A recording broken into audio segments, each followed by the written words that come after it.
to the 9th power evaluations to be made after 3 moves for each side. Thus, more than 16 minutes would be required for a move, or 10 hours for its half of a 40-move game. It would be weak in playing skill because it is only seeing 3 moves deep, and because we have not included any condition about quiescent positions for evaluation. The machine is operating in an extremely inefficient fashion. It computes all variations to exactly 3 moves and then stops, even though it or the opponent be in check. A good human player examines only a few selected variations and carries these out to a reasonable stopping point. A world champion can construct, at best, combinations say 15 or 20 moves deep. End quote. This type would later be defined as strong but stupid. Shannon's other suggestion, the Type B program, was the one that he favored. In this method, the program would only evaluate the most promising lines and explore those extremely deeply.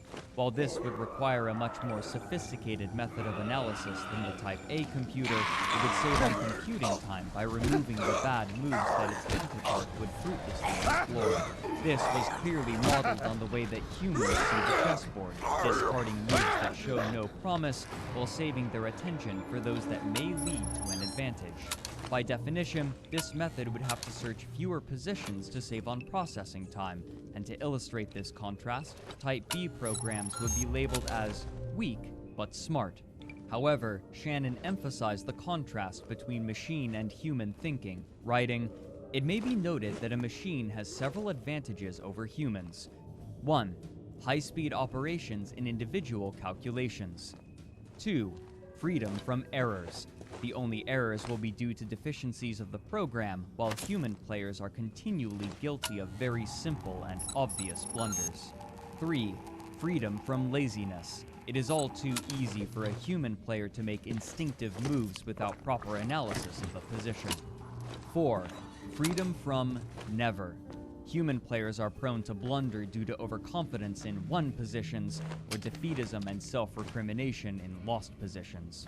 These must be balanced against the flexibility, imagination, and inductive and learning capacities of the human mind." He concluded his paper with an ominous statement, invoking biblical language. "It is not being suggested that we should design the strategy in our own image. Rather, it should be matched to the capacities and weaknesses of the computer. The computer is strong in speed and accuracy, and weak in analytical abilities and recognition. Hence, it should make more use of brutal calculation than humans, but with possible variations increasing by a factor of 10 to the third every move, a little selection goes a long way forward improving blind trial and error."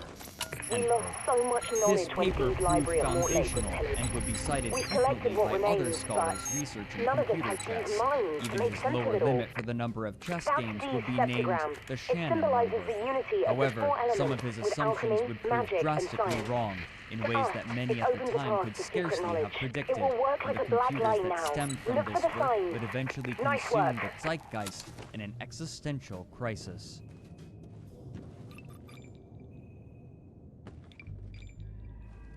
Don't bother with your map. Officially, this place doesn't even exist.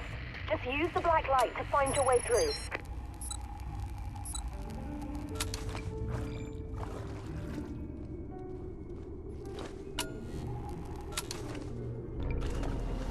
In 1982, 33 years after Shannon's paper Look for was the signs. published, They'll a lead man you named to our Feng bunker. Xiong-Shu enrolled in the graduate program at Carnegie Mellon University in Pennsylvania, traveling from Taiwan. There, he achieved his graduate degree, and soon afterward, he was poised to receive his doctorate, needing only to complete the thesis.